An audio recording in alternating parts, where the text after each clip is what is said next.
Bonsoir à toutes et tous, merci de nous avoir rejoints. C'est impressionnant, vous êtes nombreux malgré le fait que ce soit la dernière conférence de ce salon. Merci de votre fidélité à tous les événements que notre équipe du pôle salon du groupe Les Échos a pu organiser. J'ai le plaisir d'accueillir Jérémy Clévy, qui est le patron de Melty, un média que vous êtes un certain nombre, je pense, à connaître. Bonjour à tous. Il y a effectivement énormément de monde. Pour ceux qui ne connaissent pas, Melty est un média qui traite de divertissement et qui est surtout qui cible les jeunes, notre auditoire, la majorité des gens qui nous regardent entre 18 et 35 ans. Voilà. Et je représente la rédaction en chef des Échos, qui n'est pas qu'un média de vieux. On s'adresse également aux jeunes et aux jeunes entrepreneurs en particulier. Et c'est justement le thème qui nous réunit ce soir. On boucle la boucle, en fin de compte, de cette 25e édition du Salon. On l'a commencé avec un débat, un dossier spécial également qui était titré « Même pas peur ». Et on le termine avec un dossier, un débat qui se titre « Ils ont 25 ans et veulent changer le monde ». Donc ils incarnent cette génération même pas peur. Nous avons un beau panel d'entrepreneurs. Vous allez découvrir leur expérience au fil de cette fin d'après-midi. Et on a également des professionnels de l'accompagnement des entreprises et des militants de la cause de l'entrepreneuriat jeune et qui vont également nous faire partager leur point de vue sur tout cela.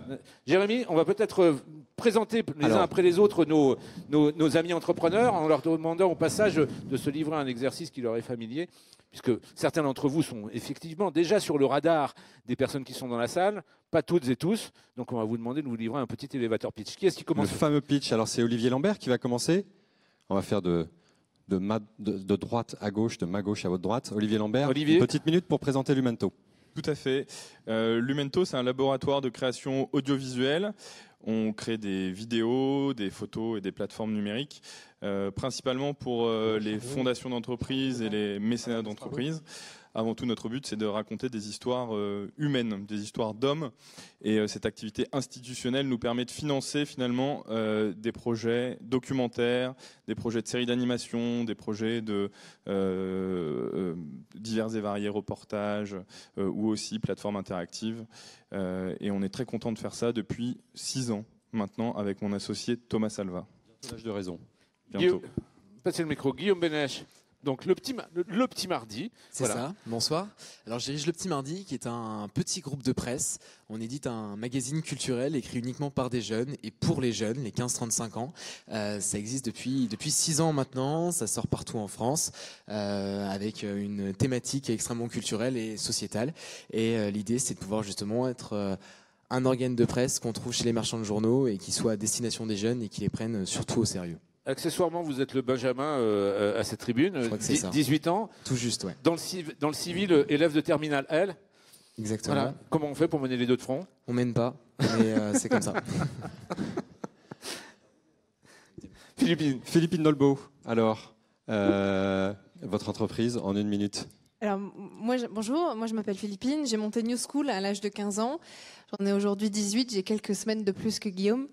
Et New School, c'est une application mobile pour les enseignants qui leur permet en fait de faire plein de choses, mais en priorité de faire l'appel en classe sur leur application. Et peut-être quand vous étiez petit, vous aviez des bons points à l'école, et quand vous aviez 10 bons points, vous aviez une image. Et ben, on a trouvé ce système absolument génial, sauf qu'il n'existe plus beaucoup en France, et donc on a voulu le réinventer d'une manière digitale. Donc aujourd'hui, le prof, sur son application New School, va pouvoir donner des badges New School et l'élève va pouvoir les transformer en contenu éducatif qu'on fait avec des partenaires. Ça va être des vidéos, ça va être des jeux, ça va être des compléments de cours pour rendre l'école un peu plus fun et un peu plus ludique. Au passage, vous êtes basé où, Philippine? J'étudie à Londres maintenant. Voilà. Et c'est possible d'étudier à Londres et de développer sa boîte également en France en parallèle? Tout à fait. Même pas peur, on vous disait. Voilà. Une nouvelle illustration. Anne-Christelle. Bonjour. Bonjour, vous êtes la fondatrice de BIM. Qu'est-ce que c'est BIM? BIM, c'est une place de marché qui permet de réserver en un clic des tables dans des restaurants qui sont souvent très demandés. Donc nos clients sont à la fois des utilisateurs comme vous et moi qui ne voulaient pas appeler au restaurant pour savoir s'il y a une table, mais pouvoir la réserver en un clic, sont des restaurateurs qui sont en recherche justement, non pas de remplissage, mais surtout de ciblage de clientèle, et qui ont un problème économique auquel on répond, c'est-à-dire remplir les annulations de dernière minute, soit 20% de l'inventaire global des réservations, ce qui est considérable. Donc on a développé un système de notification qui passe par l'application et qui va permettre aux utilisateurs d'accéder aux tables en un clic. Et enfin, un outil qui est destiné aux concierges des hôtels et qui leur permet de réserver facilement des tables pour le compte de leurs clients. Donc on est 20 personnes, on est basé à Paris, on a un peu plus de 120 000 utilisateurs aujourd'hui. Et on est en train de travailler sur l'expansion internationale. Il y avait déjà du monde dans ce domaine, on va dire, de l'intermédiation pour la réservation de tables de restaurants en ligne. Comment est-ce qu'on réussit à se faire sa petite place au soleil, alors qu'il y a d'autres acteurs, certains plus chevronnés, certains qui ont même rejoint le giron de groupes plus importants. Comment est-ce qu'on réussit à s'en sortir? Alors, c'était en quelque sorte déjà une opportunité, puisque c'est un marché qui n'avait pas beaucoup bougé depuis une bonne dizaine d'années. Or, on a constaté qu'il y avait vraiment un besoin économique de la part des restaurants. Donc finalement, on est positionné sur le même secteur, effectivement, mais on a un ciblage qui est complètement différent. Et notre service s'articule d'abord en fonction des besoins des restaurateurs et non en fonction des besoins de promotion, des promotions que recherchaient les utilisateurs sur les autres plateformes. En un mot, comparativement aux autres acteurs qui remplissent souvent des restaurants en besoin de remplissage grâce à des promotions, notre service repose sur l'accès à des tables facilitées dans des restaurants très demandés. Très Jérémy, on accueille notre dernière... Absolument, alors on est venu avec ma petite culotte, en l'occurrence, Charline Goutal, puisque c'est le nom de votre société. Ça fait toujours son effet, la marque est vraiment formidable, à chaque fois ça fait un peu de buzz. Bonjour à tous. Donc effectivement, j'ai fondé la marque mapetiteculotte.com avec l'idée folle de bousculer les codes traditionnels de la lingerie, à la fois d'un point de vue canal de distribution et à la fois d'un point de vue marketing produit. Puisqu'il y a 5 ans, quand je me suis lancée, il y avait pratiquement aucune grande marque de lingerie qui commercialisait sur le digital. Il passait uniquement via des places de marché, des intermédiaires, et plutôt pour du déstockage. Donc nous, on est la première marque de lingerie à avoir envisagé le canal du web de manière premium et à envisager également, ou en tout cas à insuffler des valeurs totalement novatrices dans le monde de la lingerie. On sort du tout sexy ou du co-confort, mais on apporte de la passion, de l'authenticité, de la créativité et du sourire. Accessoirement, elle est plutôt douée en matière de marketing. De surcroît, vous êtes toute jeune, mais serial entrepreneur déjà. Vous aviez déjà monté une boîte avant, n'est-ce pas? Oui, tout à fait. Mais dans les services cette fois-ci. Et donc, c'était une première aventure entrepreneuriale où j'ai pu découvrir le business model B2B, B2C, B2B2C que j'ai revendu en 2012 et ce qui m'a permis de monter ensuite en fonds propres au départ la marque Ma Petite Culotte. On reviendra effectivement sur les différentes étapes de ce parcours. Et puis, pour accompagner ces témoignages, de la même manière qu'au quotidien, ils accompagnent des entrepreneurs. On a 3 professionnels, encore une fois, de quoi? Du mentorat, entre autres. On commence par vous, Bénédicte Sanson, délégué général du MOVJ, le mouvement pour les jeunes et les étudiants entrepreneurs. Donc il y a un certain nombre d'adhérents ou d'adhérents potentiels dans la salle. Qu'est-ce que vous faites pour eux? Pareil, un elevator pitch pour nos amis institutionnels. Alors effectivement, on accompagne les jeunes qui ont entre 18 et 30 ans et qui ont créé leur entreprise, qui commencent à avoir un petit peu de chiffre d'affaires. On leur propose un accompagnement sous forme principalement de mentorat. Le mentorat, c'est un accompagnement par un père entrepreneur, un entrepreneur expérimenté qui bénévolement et qui, de façon extrêmement bienveillante, dans un mode d'écoute, de partage, va vous accompagner pendant 1 an pour vous aider à grandir dans votre posture d'entrepreneur, votre savoir-être d'entrepreneur. Donc c'est du partage d'expérience, du questionnement, non pas pour vous dire ce que vous avez à faire, mais que vous puissiez trouver en vous votre chemin et que vous puissiez suivre votre voie de la façon la plus accomplie, la plus épanouissante pour vous et pour le développement de votre entreprise. Une question qu'un jeune entrepreneur peut se poser, c'est à quel rythme le mentor accompagne l'entrepreneur ou l'entrepreneuse? Le mentor et le mentoré se voient pendant une durée d'1 an à raison d'un minimum d'1 fois par mois, mais pas beaucoup plus, ni moins ni plus. Il faut qu'ils aient le temps de faire connaissance, c'est sûr, mais qu'ils ne rentrent pas dans le détail technique. On est vraiment sur des questionnements profonds, ma vision, qui suis-je, mon leadership, mon management, et pas j'ai mon plan d'action marketing à faire, comment je fais mon plan de trésorerie. C'est pas ça. C'est vraiment je t'aide à trouver en toi comment dépasser les prochaines étapes, comment surmonter tes difficultés. Donc 1 fois par mois, 2 à 3 heures au moins. Et puis bien sûr, on ne vous interdit pas de discuter entre 2 rendez-vous. Évidemment. À votre droite, il y a un représentant, Jérémy, de la Chambre de commerce et d'industrie Paris-Île-de-France. C'est Tristan Gilloire. Comment est-ce que vous accompagnez les entrepreneurs? Alors nous, on commence déjà par former les jeunes dans 19 écoles qui représentent 32 000 élèves et un peu plus de 10 000 apprentis.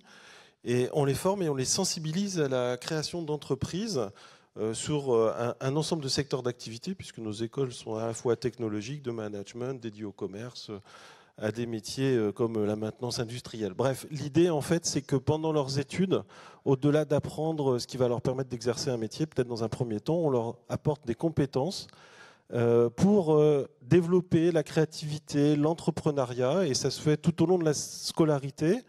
Et puis en fonction de la maturité qu'ils acquièrent, on peut les accompagner davantage, et j'en parlerai tout à l'heure à travers notamment un incubateur de projets. Et puis on a un personnage éminent en matière d'accompagnement de l'entrepreneuriat. On a le président de la CCI de Paris. Je vais me permettre aussi, parce que vous ne le ferez pas, de rappeler vos autres casquettes. Qu'il est également président par intérim de l'Agence France Entrepreneur. Il est président fondateur du MoveJ et de l'Institut du mentorat entrepreneurial. Qu'est-ce que cet écosystème, la Chambre, certes, de Paris, et au-delà de cet écosystème, essaie d'apporter aux jeunes entrepreneurs comme ceux qui sont à votre droite, Dominique Restineau? Bonjour à toutes et tous. Je vais avoir la casquette chambre là. Comment dirais-je? La Chambre de commerce de Paris Île-de-France est au cœur de cet écosystème. Elle en fait partie évidemment avec différentes missions. Tristan a rappelé la mission d'accompagnement à la formation avec de très belles écoles. Pour certains qui aiment la gastronomie, l'école Ferrandi par exemple, qui est l'une des meilleures écoles de France. Un merveilleux endroit. Merveilleux endroit. Ce commentaire de gourmand. Alors je vais passer sur HEC, sur l'OSCP Europe, sur l'ESSEC, qui sont des écoles de la Chambre de commerce de Paris, Île-de-France. Mais il y a également nouvellement une école de code que nous avons créée dans le Val d'Oise, voilà, puisque c'est la Chambre régionale. Et d'autres écoles qui interviennent également sur des marchés très spécifiques. On crée des écoles généralement dont les entreprises ont besoin pour y trouver des collaborateurs qui vont venir remplir les rangs des effectifs des entreprises. Alors bien sûr, depuis un certain nombre d'années, et notamment à travers des écoles que je viens de vous citer, vous avez des incubateurs, Tristan le redira, des incubateurs, des accélérateurs, vous avez tout ça. En termes de la Chambre de commerce de Paris, je dirais le bras armé de l'appui, ce qu'on appelle l'appui service aux entreprises, ça part de la création d'entreprises, anté-création, avec des conseillers création, ça continue avec la création de l'entreprise, la reprise d'entreprise, avec le développement de l'entreprise, donc tout un tas de services qu'il y a autour du développement économique de ces entreprises. Après, on a d'autres missions au sein de la Chambre de commerce de Paris, mais c'est moins le sujet aujourd'hui. Tout ça pour dire que, et je l'ai dit à la plénière d'ouverture, oui, la France est un pays d'entrepreneurs. J'ai rappelé l'indice que j'ai fait porter au sein de l'AFE, l'indice entrepreneurial français, que j'ai importé du Québec également. Cet indice montre deux choses et mesure deux choses. D'une part, la chaîne entrepreneuriale, j'essaierai d'être très rapide pour vous dire ce que c'est, et les freins à la création d'entreprise. La chaîne entrepreneuriale, ce sont toutes celles et ceux qui, aujourd'hui, ont une intention, ce qu'on appelle les intentionnistes, et je pense que dans la salle, d'ailleurs on pourrait faire le test, si vous vouliez bien jouer le jeu, et lever la main pour tous ceux qui se disent « j'aimerais bien créer une entreprise ». Allez, levez la main, ceux qui ont envie ou qui ont... D'accord. Voilà. Je pense que...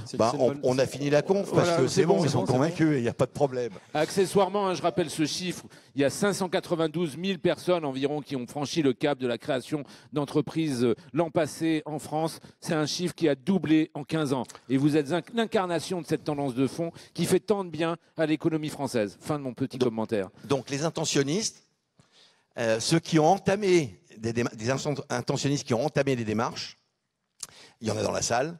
Les entrepreneurs qui sont aujourd'hui à la tête de leur entreprise, TPE, PME, ETI, et puis celles et ceux qui ont été entrepreneurs, qui n'ont plus l'entreprise, soit parce que elle s'est revendue, soit parce que ça s'est arrêté et parfois avec des difficultés, ça arrive aussi, ça fait partie de l'aventure, parfois. Et tout ça, est-ce que vous savez combien ça représente de gens? C'est 32% de la population française, c'est 15 millions de personnes. Donc oui, la France, je le redis, est un véritable pays d'entrepreneurs. Ensuite, il y a les autres 68%, c'est ceux qui ont encore des craintes et ceux qui ne se sont pas encore posé la question. Donc on a encore beaucoup de chemin dans ce pays. Est-ce que j'ai répondu à la question, Arnaud? Oui. De toute façon, on vous redonnera la parole, mon cher Dominique. On va revenir vers nos amis entrepreneurs pour partager leur vraie vie. Vous êtes là pour ça et nous aussi, on est là pour ça. Mais ils ont peut-être l'habitude, nous aussi, même pas peur de changer un petit peu les habitudes. Ils ont l'habitude qu'on les interroge d'abord sur leur success story. Mais la vie d'entrepreneur, elle est faite aussi de difficultés, elle est faite de résilience. Il faut savoir naviguer dans les torrents. Donc on va commencer par vos galères story. On va vous demander de partager une difficulté qui peut-être au passage, si elle vous a pas tué, elle vous a fait grandir. Par qui on commence, Jérémy? Je pense qu'on pourrait commencer par Charline, qui a eu la parole en dernière tout à l'heure. Quelle galère on rencontre quand on monte sa boîte dans la lingerie? Oh là là. Et qu'on décide de le faire en vente en ligne. Oui, Alors qu'il y a déjà du monde sur la lingerie, effectivement, dans le retail. Et en vente en ligne, vous êtes la toute première. Bon, alors je vous passe toutes les mésaventures avec les banquiers quand vous vous présentez dans une banque et que vous dites bonjour, je voudrais vous présenter mon business plan de ma petite culotte. Bon, voilà, déjà. Ouais. Avec quelques réactions un peu sexistes au passage, on imagine. Voilà. Est-ce que ça, au moins, ça permet d'avoir le rendez-vous au départ? Ah non, pas du tout. Au pire, non, mais c'est même pire en fait. On croit que c'est un spam en fait. Ouais. Je suis un spam en fait. Donc voilà. Donc, non, ça n'est pas la caméra cachée. Ça n'est pas un sketch pour Melty, par exemple. Non, pas du tout. Voilà. Et puis, le pire, c'est chez les avocats aussi. Quand on veut déposer les statuts, etc. Quand on a les avocats, bonjour, je voudrais déposer ma petite culotte. Bon voilà. Bref. Donc on passe. Et en matière de propriété intellectuelle, j'imagine que ça ne doit pas être simple non plus. Pareil. Donc bref, la galère story, il y en a pas mal. Je pense que la plus grosse est celle qui m'a fait pas mal évoluer au tout début. En tout cas, la première grosse galère, c'est que j'ai décidé d'être made in France, 100% made in France. J'ai monté ma boîte fin 2012, juste après les élections présidentielles de François Hollande. Et il y avait eu l'affaire Le Jabi, où il y avait eu un licenciement massif avec la fermeture des ateliers de confection de la maison Le Jabi, une grande marque de lingerie. Et il y a une journaliste qui a décidé de reprendre une partie des personnes licenciées, des ouvrières licenciées de ces ateliers en France, pour monter un nouvel atelier en France, alors que tous se sont fermés. Et donc, moi, j'ai suivi cette histoire. Elle a lancé une campagne de financement participatif fin 2012, au moment où j'avais revendu ma première boîte et j'étais en train de travailler sur le business plan de ma petite culotte. Et donc, je l'ai contactée. Et je lui ai dit, voilà, moi, j'ai pas d'argent à mettre dans votre campagne de financement participatif. En revanche, je peux être votre premier client. Et donc là est née une grande collaboration de 2 ans. Grâce à ma petite culotte, ils ont réussi à obtenir des subventions, des prêts bancaires, etc. Et nous, de notre côté, on avait un atelier pour créer une belle histoire, pour faire vivre un savoir-faire aussi qui est en train de s'éteindre en France. Malheureusement, cette aventure, elle a pris fin au bout de 2 ans, puisqu'elles ont fait faillite. Parce que c'est bien beau de vivre avec des prêts bancaires et des subventions, mais si on n'arrive pas à la rentabilité à cause des charges sociales qu'il y a en France... Il y a un principe de réalité quand même. Hein. Exactement, il y a un principe de réalité. Et ben, on fait faillite. Donc ça s'est passé. Et autant vous dire que pour nous, on n'est pas informé 6 mois à l'avance que notre atelier de confection va faire faillite et va fermer brutalement. Donc un matin, on m'a appelé, on m'a dit voilà, si vous venez pas récupérer vos matières dans 2 heures, donc c'était à Villeurbanne et moi j'étais à Paris, ça va être saisi par huissier. Et vous non seulement vous perdez votre atelier de fabrication, mais vous perdez même votre matière première. Exactement. Voilà, Sachant que la matière première, mon stock, c'est moi qui l'ai acheté parce que j'ai jamais voulu produire un produit fini, mais toujours acheter mes propres matières et mes propres sourcing. Et qu'est-ce qu'on fait alors, Charline? On prend un camion. On loue un camion en urgence et on descend. On se tape 5 heures de route en mode cow-boy et on débarque alors que les huissiers sont là. Même et on pas va peur, chercher. Et on va chercher. J'ai trimballé mes rouleaux toute seule. J'ai pris mes rouleaux. J'ai demandé à plusieurs de mes amis de venir m'aider. J'ai embarqué ça dans un camion et je suis partie. Sauf que pendant 3 mois, le temps de me retourner, à la fois d'un point de vue purement production, logistique, etc. Donc arrêt de ma prod. Donc si pas de prod, pas de produit. Et donc pas de chiffre d'affaires. Donc comment est-ce que je survis? J'avais pas fait de levée de fonds à l'époque. Et de l'autre côté, en plus, une dimension extrêmement compliquée, complexe, puisque je devais faire un revirement stratégique, puisque je ne pouvais plus être 100% made in France. Donc non seulement Et dans le discours de la marque, peine, c'était important, effectivement.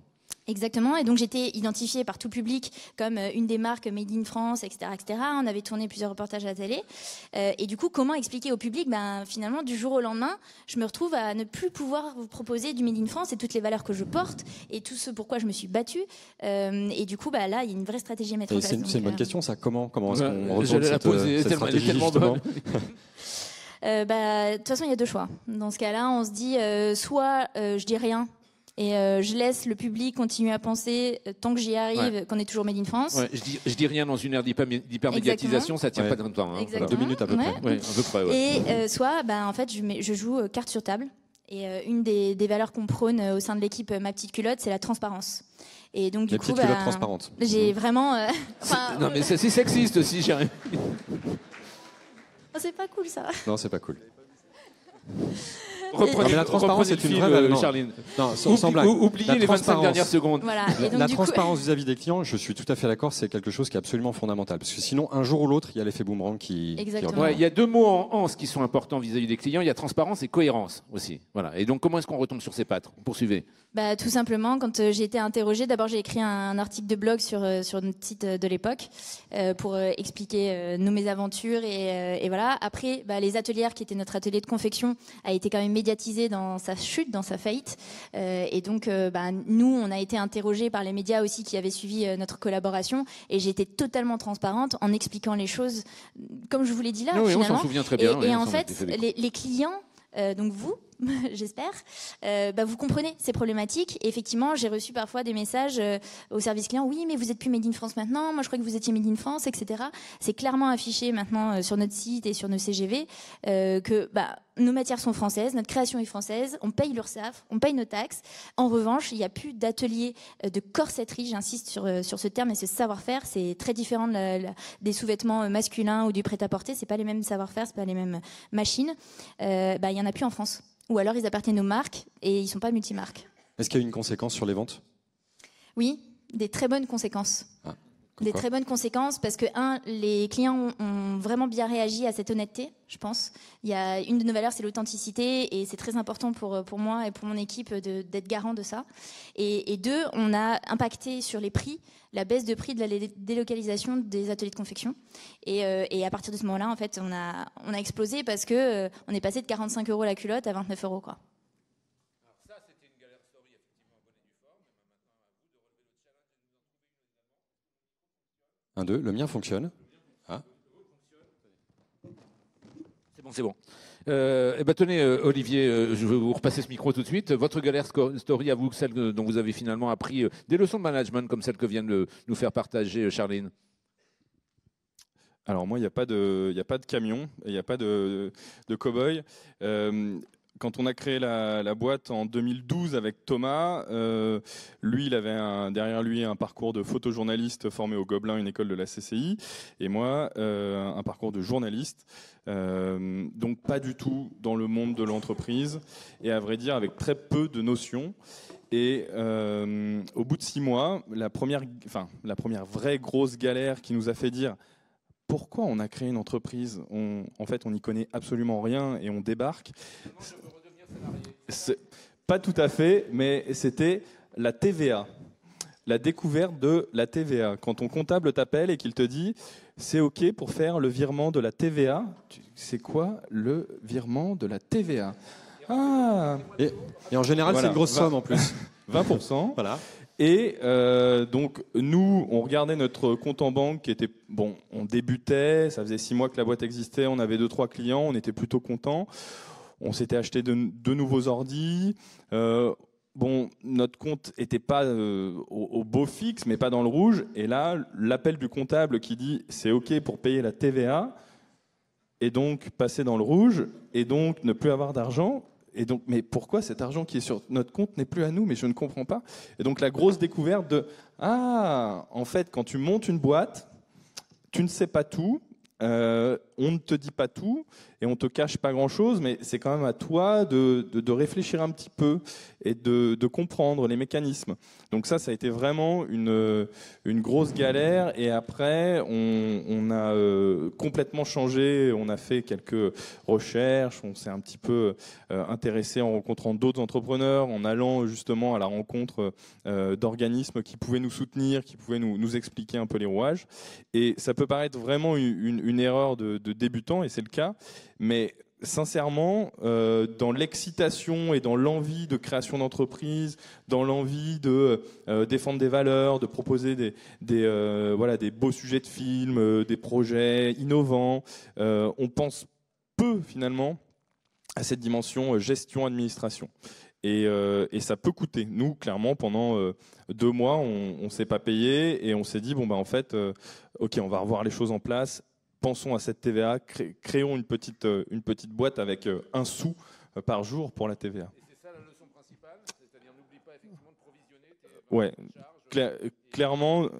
clairement, ça a été d'apprendre à provisionner, d'apprendre à avoir finalement un double calcul et d'apprendre à avoir une vision long terme entre guillemets aussi avec ce que nous pour le coup on vend pas une culotte tout de suite on a 20 € sur notre compte en banque. Quand on vend un film, si je vends un film aujourd'hui, je serai probablement payé 3 mois après la livraison du film. Donc, si je fais un film que je vends aujourd'hui, le temps de le faire, il y aura peut-être 3 mois, donc je serai peut-être payé en juin. Et donc, tout ce temps-là, il faut apprendre à le gérer avec comment ? C'est ce qu'on Avec, appelle vulgairement le BFR, le besoin en fonds de roulement, effectivement. Voilà, exactement. Guillaume, quand on est encore scolarisé et qu'on crée l'entreprise, on imagine qu'il y a 2-3 galères qui doivent arriver. Ah, il y en a beaucoup, et je rejoins tout à fait Olivier sur l'idée de toutes les démarches administratives. Moi, c'est vrai que la fois où il a fallu que je fasse la première TVA, clairement j'ai failli en pleurer. Je sais pas comment j'ai fait d'ailleurs pour remplir le fichier. Ce qui fait que 2 mois après, j'ai pris un expert comptable parce que j'étais en galère. Non, mais il y a plein de petites choses, tout simple. Par exemple, j'ai appris il y a à peine 2 semaines, alors que ça fait depuis mars que la SAS s'est montée, qu'il fallait une assurance pour l'entreprise. Et donc je ne savais pas. Donc sur ce, non mais c'est des trucs tout bêtes où j'étais passé dessus. Donc voilà, bon ça sur ce, elle est prise maintenant. Mais non, on a eu de belles galères, de très très belles galères. Notamment, en septembre dernier, en fait, on publie un magazine culturel, donc comme je vous ai dit, qui est écrit par des jeunes et pour les jeunes. Et on avait testé ce magazine pendant 1 an et demi uniquement en Normandie, au format gratuit. On tirait 20 000 exemplaires et c'était financé par des annonceurs. Et puis on a voulu le lancer en national à partir de septembre 2017. Et donc on a fonctionné avec une régie publicitaire au début qui nous vendait des espaces pubs. Et puis en fait, on s'est rendu compte que cette régie n'était pas forcément très très adaptée. Ce qui fait qu'on s'est retrouvé avec le numéro 2 à sortir et 3 semaines avant, à devoir, même pas, on est 15 jours avant, à devoir trouver notre budget, sachant qu'on avait 0 pour sortir le numéro 2. Il nous restait 15 jours. On s'est dit, et ça coûtait combien ? Le budget, on était un peu plus de 10 000 € sur le numéro 2. Ce qui fait que concrètement, on a eu une com franchement de dingue pour la sortie du numéro 1. On a fait énormément de médias, on a eu beaucoup de relais sur les réseaux sociaux, etc. Et de très belles ventes. Et on s'est dit comment on fait, sachant qu'on s'est engagé à sortir un numéro 2. On peut pas laisser les choses comme ça, c'est pas possible. Donc avec mon associé, on a démarché énormément d'entreprises. On a cherché de l'argent partout, mais vraiment partout. Et puis finalement, c'est au dernier moment, il nous restait 3 jours. On n'avait rien. Si on avait, même pas peur, je vous dis. On avait 200 €, je crois, et on s'est dit. Honnêtement, moi j'étais en panique totale. En plus, c'était une semaine où j'avais des DS tous les jours en cours. Enfin, c'était horrible. Oui, je rappelle qu'il est lycéen quand même, hein, donc il n'a pas 18 ans quand il a géré ce genre de Vous galère. pouvez l'applaudir. On a entendu quelques applaudissements. Mais non, surtout, et puis voilà, c'était le moment, en plus il y avait tous les dossiers des grandes écoles, enfin bref, c'était horrible. Le mois de novembre a été très très compliqué, et sur ce, il a fallu trouver une solution. Et il y a 2 ans, j'avais été en contact avec la ville du Havre, et avec Édouard Philippe. Et en fait, ce qui s'est passé, c'est que la ville du Havre nous avait soutenus il y a 2 ans au lancement du magazine uniquement en Normandie. Et donc j'ai recontacté la directrice de la com et je lui ai dit voilà, je vous explique très clairement ce qui se passe. On a besoin, donc j'avais réduit le budget, je lui ai dit on a besoin de 6 000 €, ça nous mettait en déficit, mais il nous fallait au moins ça. Je lui ai dit voilà, on a besoin de 6 000 €. est-ce que vous pouvez faire un geste? Et elle m'a dit, ok, très bien, on vous fait un chèque de 6 000 €. Et donc ça s'est passé comme ça. Et concrètement, la ville du Havre nous a clairement sauvés. Et ensuite, on s'est remis en question, on s'est dit, on va peut-être changer notre modèle économique parce qu'il y a un gros problème. Et sur ce, on l'a changé. Et aujourd'hui, ça fonctionne très très bien. Et dans l'espace de 3 mois, on a quadruplé notre chiffre d'affaires. Donc voilà. Guillaume, je voudrais pas être définitivement lourd sur votre jeunesse, et du reste la remarque vaut aussi pour Philippine, mais quand vous êtes comme ça, lycéen, et que vous êtes en train de galérer pour essayer de boucler le budget de votre boîte à chercher 6 000 €, personne ne joue définitivement les vieux cons en vous disant mais retourne à tes cours et laisse tomber ta boîte. Ah si, alors première personne, mes parents. Sur le coup, c'était un peu ça. Ah quand même, on y arrive. Quand ils m'ont vu le soir à, je sais pas, à 2h du matin en train de paniquer devant mon ordi. Parce que j'ai un fils de votre âge, je pense que j'aurais du mal à résister à cette tentation. Au dernier moment, ils m'ont dit écoute, faut que tu trouves une solution, faut que tu arrêtes, c'est pas possible. Et sauf que moi, je voulais pas arrêter. Enfin, c'était un échec. C'est-à-dire que ça fait quand même 6 ans que je bosse dessus. Ça faisait, on faisait une sortie en numéro 1, c'était pas possible. Et non, le plus compliqué, c'est surtout quand il y a la gestion des cours, etc. Et sur le coup, quand il y a un créneau de 10 minutes de pause, et directement, j'allais passer 1 ou 2 coups de fil, j'essayais de trouver, je répondais aux mails, quoi. Ouais. Et puis donc, le plus dur, c'est de gérer son agenda de lycéen. Donc voilà, vraiment, tout est très relatif finalement dans ces galères story. La suivante. Philippine, on a à peu près la même question finalement, parce que vous avez à peu près le même âge avec Guillaume. Est-ce que la jeunesse est un handicap, ou est-ce que c'est ça qui amène des galères, ou au contraire, c'est ce qui permet de les surmonter? Moi, je crois qu'au niveau de la médiatisation et de faire connaître le projet que je portais à l'époque, donc c'était en 2016, donc j'avais 16 ans, ça m'a énormément aidé. La première interview qu'on a faite, c'était sur BFM Business à 7h du matin, à l'heure à laquelle je dors normalement. Mais Stéphane Soumier vous réveille en général. Stéphane, oui, en tout cas pas moi. Et c'est vrai que je me suis dit, une interview à 7h du mat, à l'heure où tout le monde dort, ça va jamais marcher. Et il se trouve que ça a fait 1 million de vues en moins de 24 heures. Mais les entrepreneurs sont déjà réveillés à cet âge-là, à cette heure-là. Vous savez. Oui, c'est ça. Et j'étais pas encore vraiment dans ce créneau-là. Et donc voilà. Et le titre, je crois que c'était une femme de 16 ans en filière littéraire monte sa boîte dans le domaine du numérique. Et ça m'a énormément aidé. Bien sûr, ensuite il y a eu d'autres galères, notamment dans le domaine de l'éducation. On fait une appli pour les profs. L'éducation, c'est pas le meilleur marché en France. Oui, et en plus, vous êtes étudiante ou lycéenne à l'époque. Oui, à l'époque, ça je secoue un passais peu mon bac. le microcosme. C'est ça, j'étais à la place de Guillaume, je passais mon bac et c'était pas facile de gérer l'emploi du temps de la start-up, de New School, de toutes les prépas, etc. Et puis en plus d'essayer de vendre et de faire connaître l'application aux profs, en fait. Ce sont eux qui sont nos utilisateurs. Et pareil, nous, notre grosse difficulté, c'était de trouver un business model, et on l'a toujours pas trouvé aujourd'hui, parce que quand vous faites du numérique et de l'éducation, il n'y a pas d'argent dans ces écoles et dans les acteurs de l'éducation. Alors, vous permettez, mais on va s'arrêter un petit peu quand même sur ce que vous venez de dire. On l'a toujours pas trouvé aujourd'hui, et pourtant vous continuez. Parce que faut de la résilience, faut de la résistance. Donc, racontez-nous un peu. C'est-à-dire que vous vous accrochez, en fait. C'est ça, ouais. On a lancé la première version de l'application en janvier 2016, qui a bien marché, mais il fallait encore qu'on la retravaille parce que les retours des profs étaient médiocres. On a refait on a fait en fait un KissKissBankBank, donc un financement participatif. Exactement, merci. Un crowdfunding en français courant. Voilà. C'est ça, qui nous a permis de récolter des fonds et puis de lancer une nouvelle version de l'application. Et là, ça commence à bien marcher, mais c'est vrai que c'est tout un état d'esprit en France, l'éducation. Il y a beaucoup de choses qui marchent bien, il y en a d'autres où quand vous voulez, les profs en fait, ils veulent du changement et c'est ça qui est absolument génial. Mais quand vous leur donnez quelque chose qui change, quelque chose qui est complètement disruptif, comme une application mobile sur laquelle ils vont pouvoir donner des bons points et faire l'appel, ils en rêvent depuis longtemps et une fois qu'ils l'ont dans les mains, ils en ont très peur. Et donc, ce qu'il faut faire, et c'est tout un travail de presque de pédagogie où l'élève va rassurer le prof en disant « Mais non, t'inquiète, ça va bien se passer ». Et donc, c'est tout ce travail qui a été important à faire, mais qui aujourd'hui paye.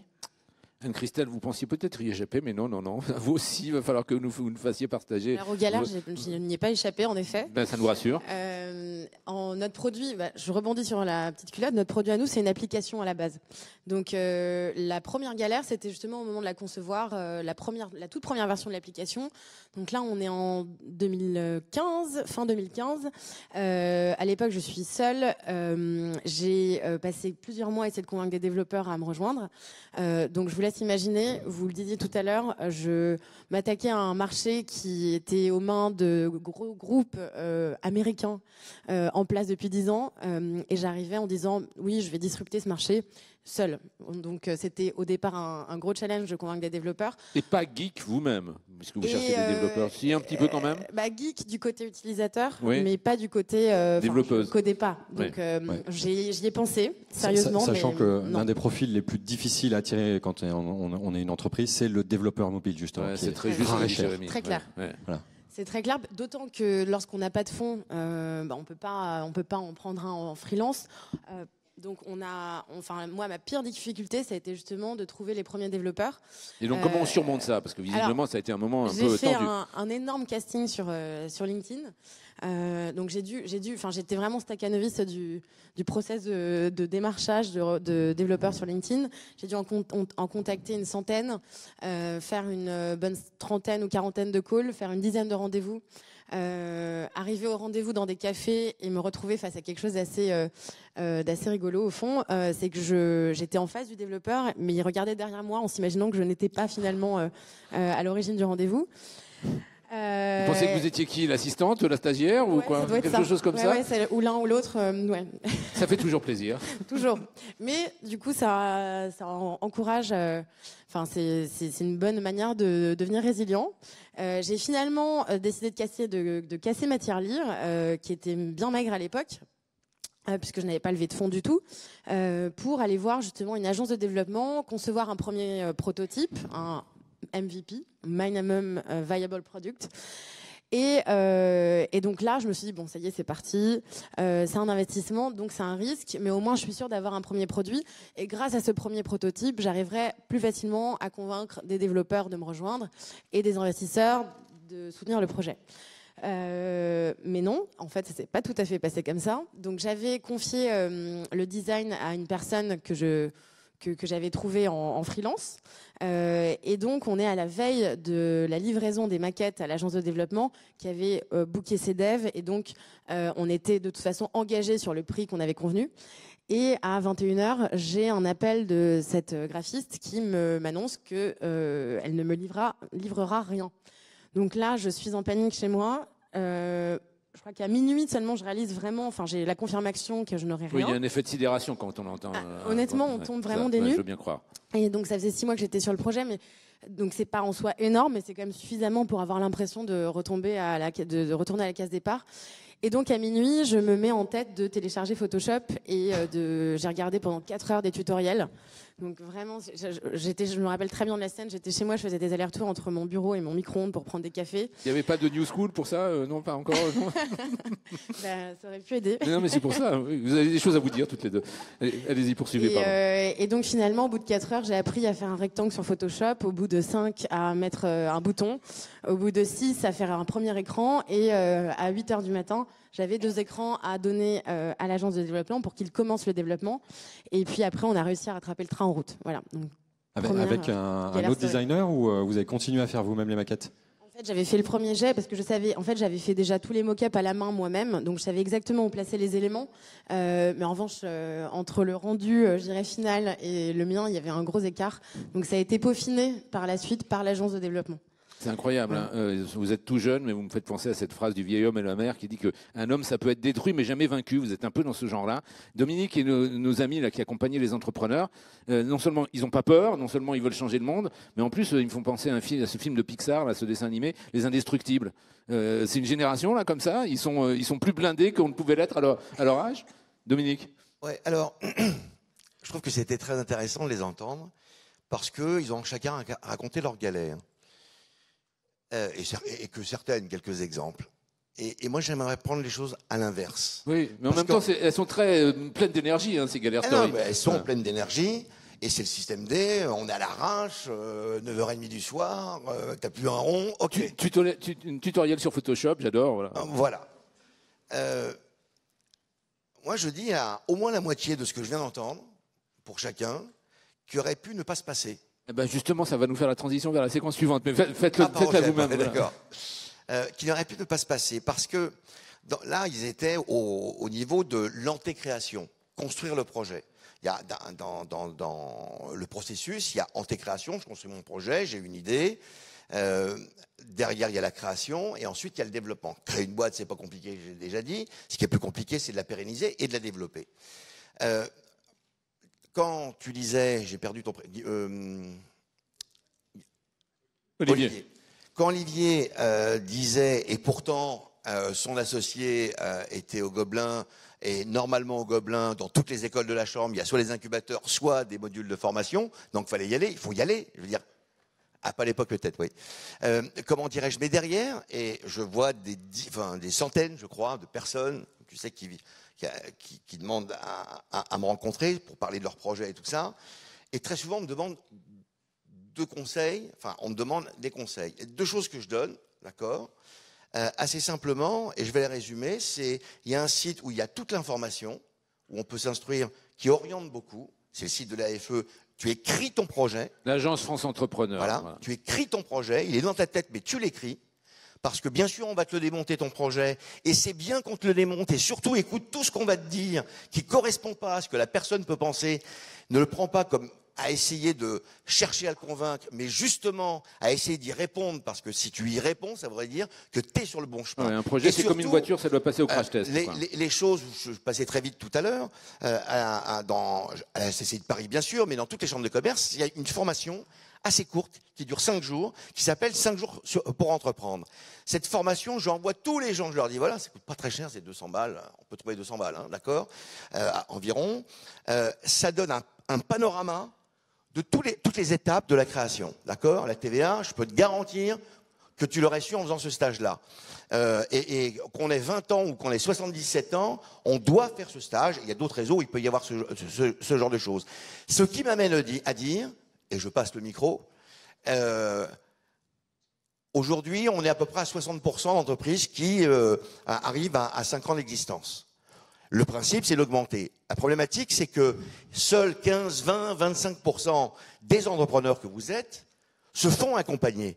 Or, l'accompagnement augmente de 70 à 80% les taux de survie à 5 ans. Oui, c'est radical. Et il faut avoir cette démarche. Je veux dire, y aller, et bien sûr, il faut cette énergie, et bien sûr, même pas peur, et bien sûr, j'apprends en marchant. Il faut garder ça, mais prenez, je le dis pour la salle, prenez un peu des outils qui vont vous permettre. Je vous parle de la Chambre, il y a d'autres réseaux, il y a plein de choses. Et après, avec des pairs, des parrains, des entrepreneurs, les réseaux d'accompagnement. Oui, puis on parle de 5 jours. On a vu qu'il fallait 4 heures pour Photoshop, 5 jours pour entreprendre. C'est quand même, c'est pas très long. Au passage, c'est assez performant. Nous, on a envoyé une journaliste junior qui devait travailler sur l'entrepreneuriat. Elle a tout de suite compris effectivement les sujets qu'elle allait ensuite devoir traiter. Tristan, qu'est-ce que vous avez à commenter justement sur ces témoignages?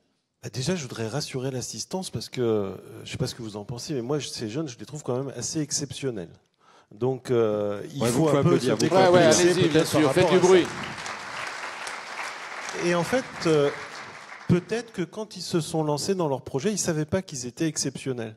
Mais là où ils ont été vraiment très performants, c'est qu'ils ont osé. Et je pense qu'une des thématiques cette année du salon, c'est oser. Et je pense que c'est vraiment très important parce que les embûches sont nombreuses. Et il faut oser se lancer pour les contourner. Alors, je me sens un peu coupable pour Gobelin parce que j'étais directeur de l'école à l'époque. C'est le crash test aussi, vous savez. Ça, mais solidarité de professeurs, ça nous arrive à tous. Mais ça, c'est une anecdote. C'est vrai que dans tous les enseignements, il faut qu'on développe la culture entreprise. Alors, avant même de parler entrepreneuriat, parce que tout le monde ne va pas créer son entreprise, même si la vie professionnelle est de moins en moins linéaire, on ne prépare pas un métier, on prépare à évoluer tout au long de la vie. Mais je pense qu'il faut que dans nos enseignements, dans toutes les écoles, on parle entreprise, on dise comment fonctionne une entreprise. Alors c'est vrai que peut-être que ça ne résonne pas dans l'esprit de certains jeunes au moment où on leur en parle, mais c'est notre devoir que de le faire. Au-delà, il y a peut-être effectivement une éducation fondamentale de l'économie. C'est pas normal d'arriver au terme d'un parcours de formation initiale et de ne pas savoir comment fonctionne la TVA. Hein. Mais ça, c'est un problème plus large. Mon cher. Absolument. Ouais. Après, Dominique a complètement raison d'insister sur les structures d'accompagnement. Alors, c'est pas forcément dans le cadre de l'école qu'on trouve ou qu'on trouvait. Maintenant, ça se fait de plus en plus.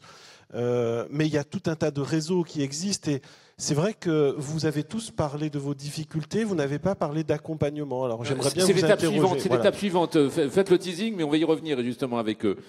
Et voilà, du côté, voilà ce que je voulais dire, mais ces parcours sont exceptionnels. Et Bénédicte, vous qui en fin de compte Avec le MoveJ, vous avez accompagné des centaines d'entrepreneurs de cette génération. Est-ce qu'on a là de formidables exceptions ou est-ce qu'au fin de compte, ils incarnent toutes celles et ceux avec lesquels vous travaillez? Moi, je trouve qu'ils incarnent vraiment tous ceux avec lesquels on travaille. Ce qui est la plus grande leçon d'humilité du MoveJ, et je pense que Dominique partagera cet avis-là, c'est on a vu à quel point il fallait leur faire confiance.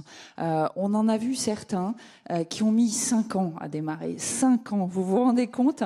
Et 5 ans plus tard, ça y est, ils commencent à pouvoir se rémunérer. Ils ont enfin trouvé leur business model. Donc, Philippine, faut pas te décourager, tu vas y arriver. Et ils ont une solidarité entre eux et c'est exceptionnel. Donc, quand il y en a un qui rame, l'autre l'aide, ils font des bundles, ils se reçoivent entre eux, ils font tout pour qu'ensemble, ils y arrivent. Cet effet tribu, il est là. Ils sont pas forcément associés, mais ils se connaissent. Et ça, c'est magnifique aussi. Ils perdent leurs amis qui ne sont pas entrepreneurs, souvent, ça, il faut le dire. Mais ils en trouvent d'autres et ensemble, ils avancent. Et la chance qu'ils ont aujourd'hui, c'est que, et on va en parler, mais l'écosystème entrepreneurial pour les jeunes, il est aussi en mode start-up et c'est incroyable tout ce qui existe aujourd'hui. Donc voilà, vous allez moins galérer, vous allez vous révéler encore plus vite, aussi exceptionnel que tous ceux qui sont sur scène. Alors justement, parlons de ça, parce que nous qui sommes suffisamment seniors, je parle de mon confrère et ami Dominique, pour avoir vu cet écosystème se mettre en place, il y a de ça quelques années, on pouvait écrire dans nos médias à longueur de page ou d'écran sur Internet sur la solitude de l'entrepreneur. Les choses ont bien changé. Mais comment est-ce que vous le vivez, vous? Est-ce que vous vous sentez encore tout seul dans l'aventure? Et si vous ne l'êtes pas, qui est-ce qui vous a aidé? Quelle structure, quelle organisation, quel éventuellement réseau d'anciens de votre école ou des réseaux entrepreneuriaux ou simplement des contacts? Qui est-ce qui vous a changé la vie comme ça? Qui commence? Allez-y. Philippine. Philippine, puisque vous tendez la main vers le micro. Ça marche. Alors moi, j'ai été la première aide que j'ai eue au-delà de ma famille, c'était ma professeure d'économie, avec qui j'ai monté en fait. C'est elle qui a initié dans ses cours la création de mini-entreprises. Et vous parlez de la TVA, elle? Non. Oui, non. Bon, d'accord, personne n'est parfait. Non, mais en tout cas, on apprenait les basiques. Et donc, elle a été là depuis le début, elle est toujours là. Et puis ensuite, je me suis fait aider par le réseau Entreprendre Yvelines, qui nous ont d'ailleurs accordé un prêt et un prix. Donc ça, ce sont des prêts d'honneur en tout à fonction de l'évaluation qui est faite du projet. Exactement.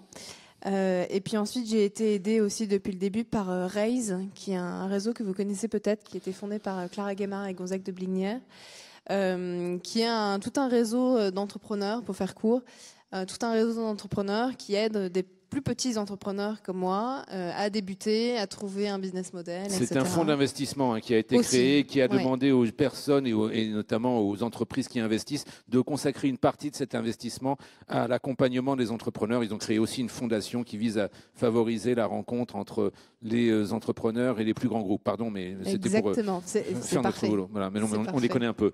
Et donc Raise vous a aidé, vous. Et Raise m'a aidé, il m'aide encore aujourd'hui. Donc je pense que savoir bien s'entourer des bonnes personnes, etc., c'est vraiment très important. Et ensuite, il y a tous les conseils, dont certains sont dans la salle, qui sont plus que nécessaires et qui nous aident énormément. Oui. Et on salue notre ami Gonzague de Blinière qui a beaucoup fait pour l'entrepreneuriat dans ce pays. Je crois que Dominique sera tout à fait d'accord là-dessus. Allez, vos témoignages aux uns et aux autres. Tenez, Anne-Christelle, qui vous a aidé? Au départ, ma famille. Je n'ai pas, en revanche, rejoint de structure d'accompagnement. Je pense que pas encore. Pas encore, oui, qui sait. Mais c'est vrai que les choses ont démarré de manière assez autonome. En revanche, on a assez rapidement eu le soutien de plusieurs business angels. Donc c'est vrai que leur expertise, dans la mesure où ce sont eux-mêmes des entrepreneurs, a été vraiment précieuse pour construire le business plan, pour challenger différentes hypothèses et orientations stratégiques. Et puis par ailleurs, c'est vrai que le fait d'être un jeune entrepreneur nous permet d'être en contact direct des autres, un peu plus vieux peut-être, qui ont un petit peu plus d'expérience, mais auxquels on peut accéder très facilement. Et donc il y a un partage d'expérience qui se fait, et ça aide énormément au quotidien. Après, au bout d'1 an et demi, j'ai rejoint le Galion, Je ne sais pas si vous connaissez le Galion. Non, mais nous on connaît, mais tout le monde dans la salle ne le connaît pas. Donc faites le pitch là aussi si vous le voulez Donc, bien. Ça leur fera plaisir. le Galion, c'est un think tank qui a été monté il y a maintenant 2 ans et demi et qui a vocation justement à regrouper des entrepreneurs pour justement encourager l'échange de conseils, le partage d'expériences. C'est souvent associé à des réunions ou à des trips à l'étranger autour du kitesurf, qui est un petit peu ce qui fédère Même beaucoup pas peur, là d'entrepreneurs. aussi, hein. Voilà, il y a un côté prise de risque qui réunit, au-delà de la création d'entreprises, les membres du Galion. Et c'est un réseau, moi, dans lequel j'ai réussi à trouver beaucoup d'aide sur des problématiques qui devenaient un peu touchy, parce qu'au départ, effectivement, on l'évoquait, des problématiques liées à l'amorçage de l'activité, et après, on se retrouve rapidement confronté à des problématiques qui peuvent avoir trait à des partenariats, des négociations avec de grands groupes ou des opérations capitalistiques un peu plus complexes. Voilà. Donc moi, c'est un réseau qui est d'une grande aide, et sans en faire partie, on peut quand même bénéficier de toutes les discussions et conseils du Galion à travers le site. C'est un système ouvert, c'est cet esprit de solidarité qu'évoquait Bénédicte tout à l'heure. Guillaume, Olivier, on terminera avec Charline parce qu'elle nous rebouclera la boucle, entre autres avec le Mouji. Vous, sur qui avez-vous pu vous appuyer? Vous n'avez plus de micro. Attendez, on va vous passer parce qu'on est un peu en pénurie. Alors, au début, j'étais tout seul, donc mes parents ont toujours été d'un soutien assez énorme. Hein, du moins, ils ont toujours été présents. Mais après, personnellement, j'ai jamais profité de leur contact, tout simplement parce qu'ils en avaient pas forcément dans le domaine dans lequel j'étais. Et donc, ce qui fait qu'au début, c'était vraiment, j'y vais, quoi. J'essaie de découvrir par moi-même. Et puis, à un moment donné, il est devenu urgent de choper des contacts, hein, et puis surtout des conseils, parce que c'est vrai que ça devenait extrêmement complexe sur pas mal de sujets où j'avais besoin de savoir comment il fallait faire, ou parce qu'à un moment donné, on se retrouve perdu. On a beau chercher sur Internet, on ne trouve pas toujours les bonnes solutions. Et il y a parfois des choses assez fausses sur lesquelles je suis tombé et qui m'ont un peu perdu. Vous avez un exemple? C'est très simple, sur tout ce qui est administratif notamment. Moi, j'ai perdu un temps fou sur le statut de l'entreprise. J'ai perdu au moins 3 mois à trouver le bon statut. Et il a fallu finalement que je contacte un expert comptable et qui me donne clairement exactement les bonnes solutions et ce qui me permettrait d'y aller. Donc c'est comme ça que j'ai trouvé. Mais c'est vrai que non, en fait, au fur et à mesure, j'ai fait quand même des rencontres assez chouettes qui m'ont permis de rencontrer justement des personnes qui m'ont donné beaucoup de conseils, des personnes qui avaient beaucoup d'expérience, souvent des patrons d'entreprise, mais qui avaient 40, 50, 60 ans. Et c'est de ces personnes que j'ai énormément appris, tout simplement parce qu'évidemment, oui, on rencontre toujours des jeunes entrepreneurs, parce qu'il y a toujours des événements où on en rencontre, et c'est génial de pouvoir partager des idées.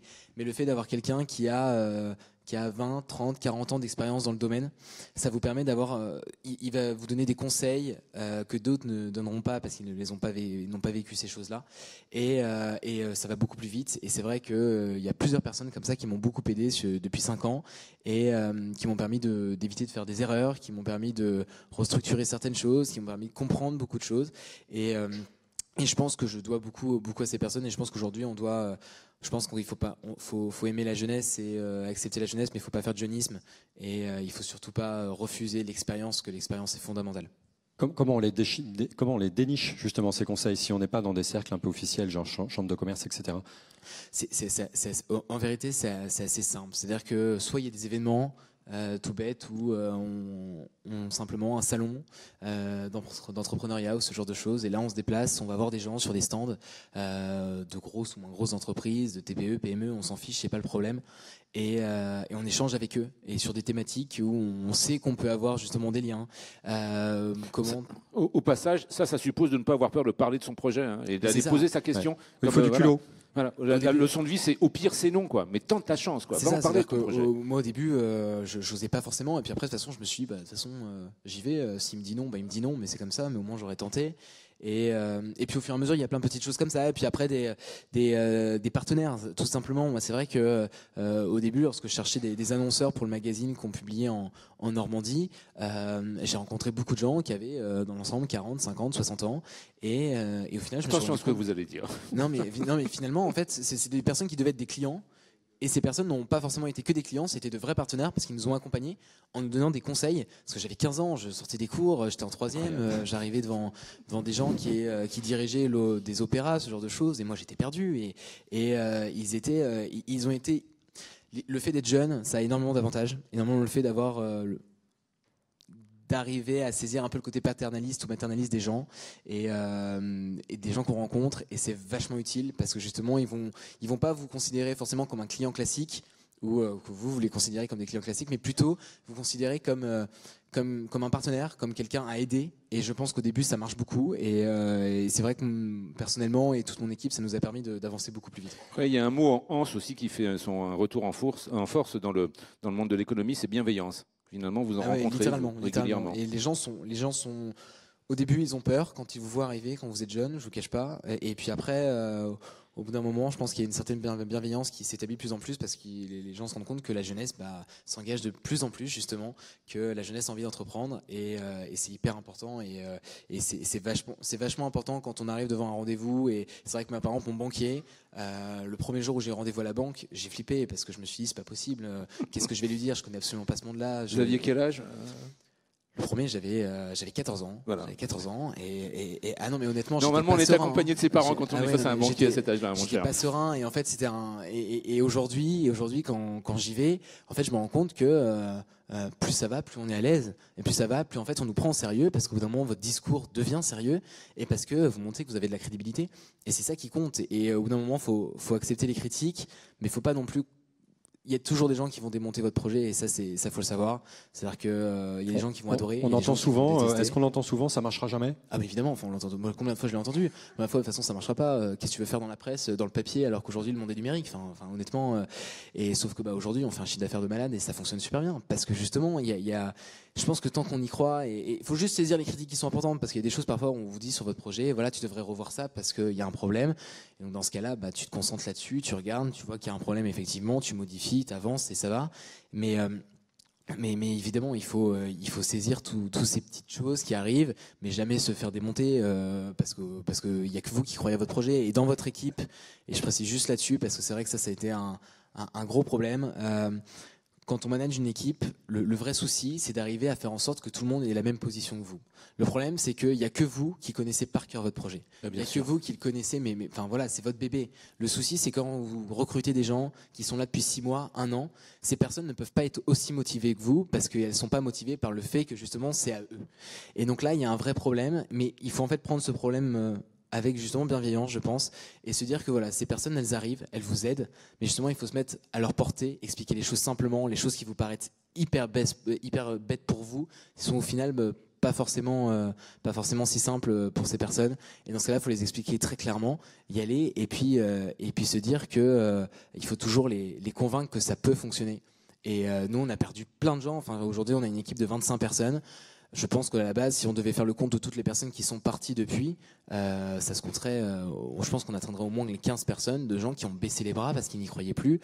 Et je sais qu'il y en a certains qui aujourd'hui se mordent les doigts. Mais aujourd'hui, voilà, c'est comme ça. Et je pense que tant qu'on arrive à motiver les gens, c'est important. Philippine, il peut peut-être vous faire un cours en ligne sur la motivation, notre ami Guillaume. Hein. Je crois qu'il n'est pas mauvais en matière de management. Olivier, la bienveillance, vous l'avez trouvée de quel côté? Alors nous, avec Thomas, en fait, notre premier projet, notre rencontre et ce qui a amené à la création de notre société, c'était un projet créatif, artistique. C'était une série de documentaires, en fait.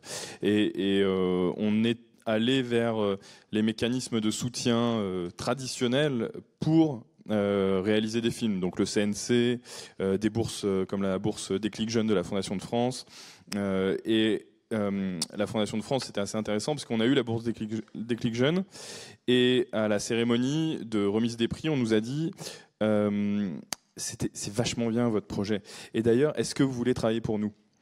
Et ça, la Fondation de France, comme après finalement tous nos clients, ont eu pour nous, ils ont eu entre leurs mains presque la création de notre société parce que ça crée notre modèle économique.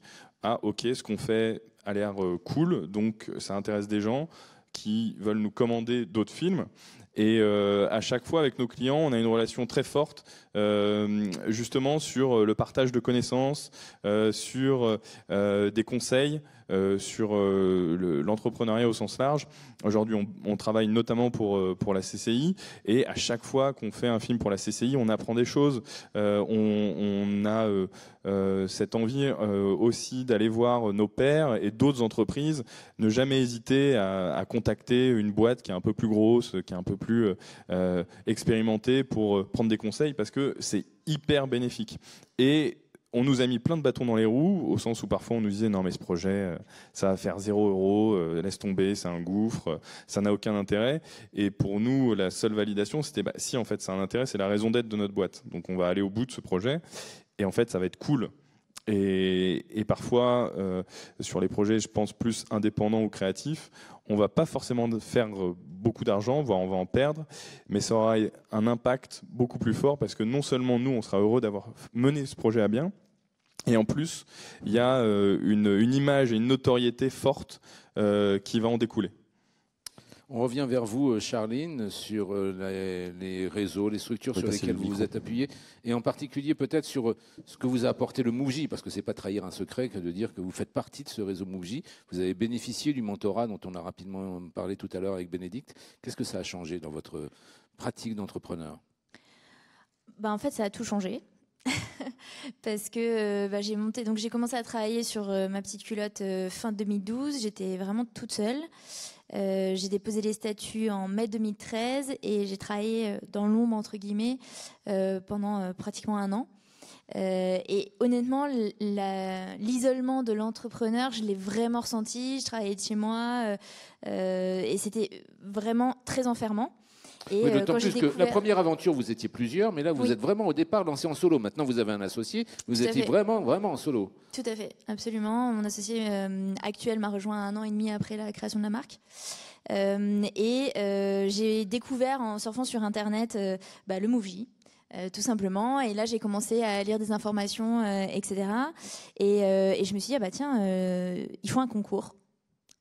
Un concours d'entrepreneuriat, et là j'ai postulé. Les Grands Prix Mouv'J Innovons Ensemble, c'est ça ? Qui est redevenu Grand Prix Mouv'J tout seul. Pardon. Et du coup, j'ai postulé, j'ai complété le dossier, etc. Alors, j'ai pas gagné le Grand Prix, j'ai gagné le prix du public en 2014. Et en fait, ce qui a été extraordinaire, c'est que là, tout d'un coup, ça m'a totalement sorti de l'isolement et d'avoir la tête dans le guidon en permanence, puisque notamment, en fait, il y a 2 choses qui ont participé à ça. Effectivement, le fait de... Non, même 3. La première chose, c'est d'être reconnu un petit peu, d'avoir un petit peu de médias qui s'intéressent à nous, parce que c'était vraiment le tout début. 2, c'était de faire partie d'un écosystème entrepreneurial que, même si j'avais monté une première boîte avant, j'étais pas vraiment active encore dans cet écosystème, parce que c'était pas encore autant à la mode, si je peux parler comme ça, l'entrepreneuriat. Et d'ailleurs, comme le disait Bénédicte tout à l'heure, mes meilleurs amis maintenant sont vraiment des entrepreneurs. Et c'est vrai que mon premier réflexe quand j'ai un souci, c'est d'appeler un ami entrepreneur, qui soit dans mon secteur ou pas, peu importe en fait. Juste on se comprend, on n'a limite pas besoin de se parler, on s'appelle, on sait ah oui toi aussi, ok c'est bon. Donc voilà, donc ça c'est, je pense, la plus grosse force aujourd'hui que j'ai. Et le 3e, qui est clairement pas négligeable, c'est le mentorat.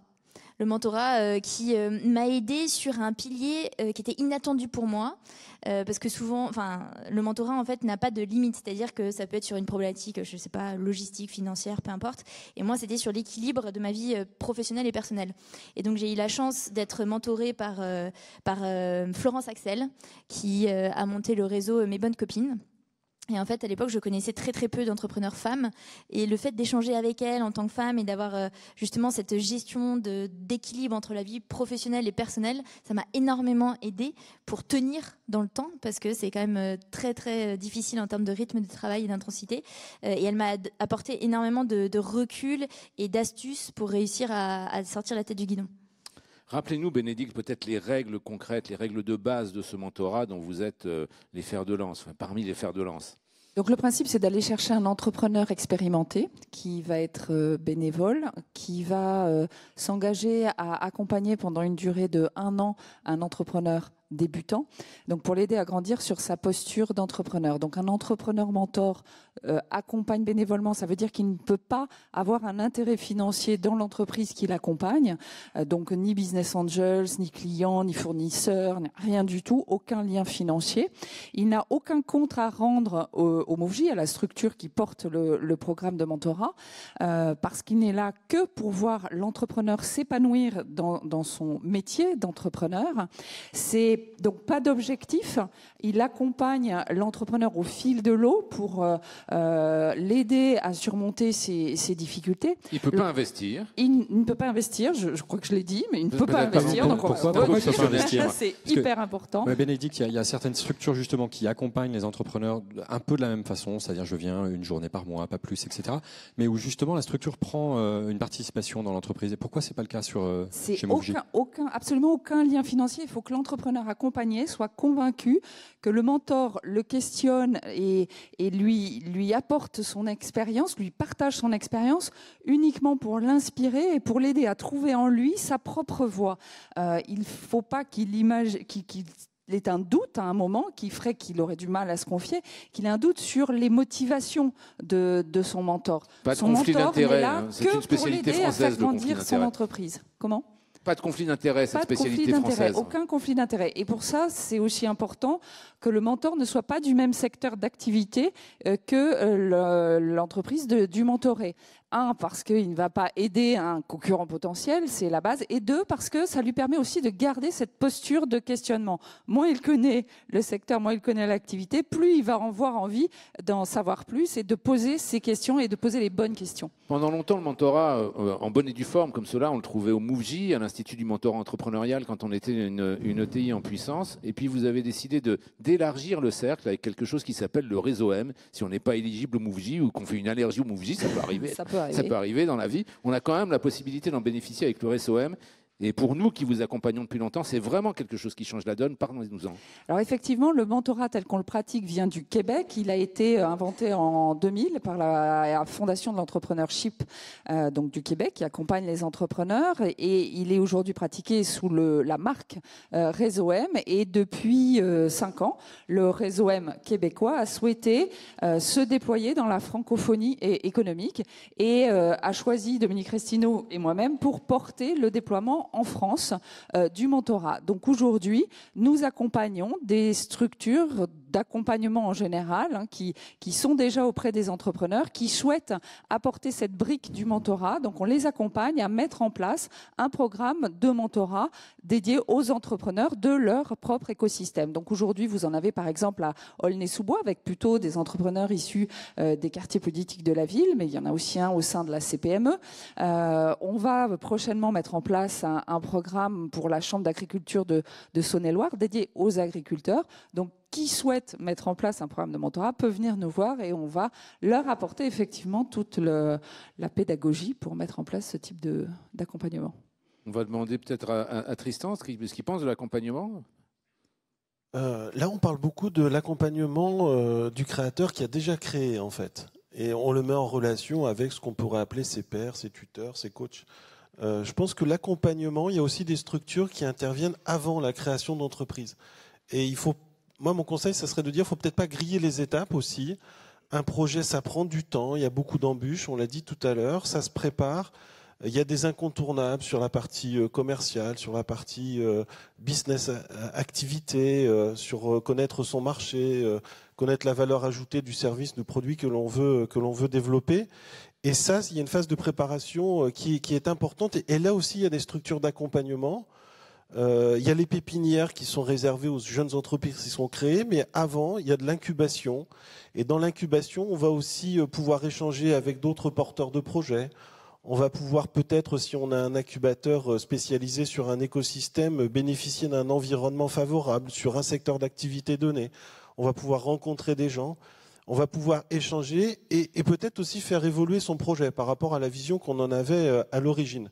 Et je pense que c'est important d'essayer à identifier ces structures d'accompagnement bien en amont du projet et pas une fois qu'on est allé au centre de formalité des entreprises, qu'on a créé sa boîte, qu'on a rédigé ses statuts.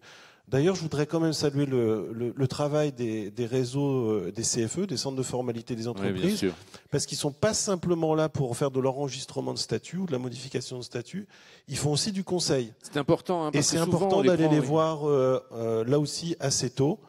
Et c'est vrai, on l'a dit, vous l'avez dit tous, il y a beaucoup d'offres sur le marché, c'est compliqué de s'y retrouver. Je crois que c'est comme pour tout, il faut se méfier. Il n'y a pas forcément des gens toujours très bien intentionnés, donc il faut être très vigilant, prendre des avis, faire travailler ces réseaux avant de se lancer et de se dire ah oui, je veux absolument travailler avec cette personne. Non, faut se méfier. Sur ce paysage, je pense qu'il n'y a pas grand monde qui en connaît mieux les différentes nuances et la diversité que vous, Dominique Restineau. Pour les personnes qui sont dans la salle et qui se disent effectivement, alors j'ai compris le message, il y a des tas de gens qui sont prêts à m'accompagner, mais je ne sais pas par où commencer. Qu'est-ce que vous avez comme conseil à leur donner ? Je croyais avoir tenté de l'expliquer tout à l'heure, mais je n'ai pas dû le faire. Antécréation, tout le projet, la création reprise, c'est là où ça commence. J'ai bien aimé ce qu'a raconté Olivier encore, aussi j'ai aimé tout ce qui a été dit, mais l'exemple était bien. Il a fait un film, CNC, tout ça, oui, c'est du financement avec le CNC, les aides et tout ça. Il avait un métier, il apprenait un métier. C'était un métier technique, artistique et tout ça. Mais il s'est rendu compte qu'il était en train de passer entrepreneur. Et c'est deux choses différentes, c'est ça qu'il faut comprendre. Donc, l'accompagnement antécréation, vous pouvez avoir un métier ébéniste. Voilà, et vous allez suivre une formation et vous voulez vous mettre à votre compte. Hein. On n'a pas besoin de monter forcément une start-up qui va faire 500 millions d'euros de chiffre d'affaires après-demain matin, on va attendre un petit peu. Comment dirais-je, mais cette démarche-là, c'est d'un métier, je vais créer une entreprise. Alors je peux me mettre juste à mon compte, il faut que j'apprenne c'est quoi l'URSSAF, c'est quoi le machin, c'est quoi le RSI, ça n'existe plus, ok, mais j'ai pas compris. La TVA aussi. Hein. La TVA, oui. D'accord, mais on se transforme. C'est pour ça que j'ai pris juste l'exemple tout à l'heure de formation très connue et réputée pour ça, des 5 jours pour entreprendre, parce que ça vous ouvre les champs et ça vous permet de vous poser les questions. L'histoire du statut, on voit tout ça dans 5 jours pour entreprendre. En plus, au passage, le problème du statut, qui est une question qui vient généralement en deuxième position, c'est le casse-tête de tous les porteurs de projets, c'est vraiment pas un problème. Enfin, c'est pas l'urgence. C'est pas l'urgence. Vous commencez d'abord par vous dire c'est quoi mon projet ? Je suis qui pour monter ce projet ? Quand je dis je suis qui, c'est l'adéquation entre mon projet et moi. Quels sont les atouts que je peux apporter ? D'accord ? Et même si je suis très jeune, j'ai forcément des atouts. Ils ont des atouts. Ça a été démontré. Ils l'ont démontré. C'est en fond que ça. Après, le statut vient parce qu'en réalité, c'est pas très compliqué. Et oui, vous allez à la chambre de commerce. Enfin, la chambre de commerce pour les statuts, c'est quand même un endroit où c'est très bien parce qu'il y a le CFE. Voilà. Et le CFE, on peut passer aussi par les avocats pour aller directement au greffe, sauf qu'il n'y a pas tout le conseil qui va avec. Et Tristan a raison, c'est un travail de titan.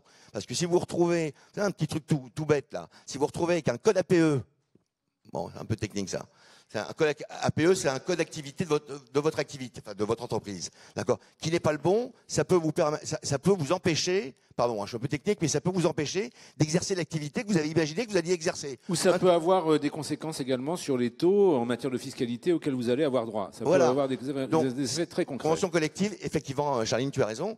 Voilà, tout ça, vous le voyez dans le stage pour 5 jours. Il y a un service. Alors, pour ceux qui sont en Ile-de-France, il y a un service Inforec qui est un service juridique de la Chambre. Il y a plein de services. Donc, ok.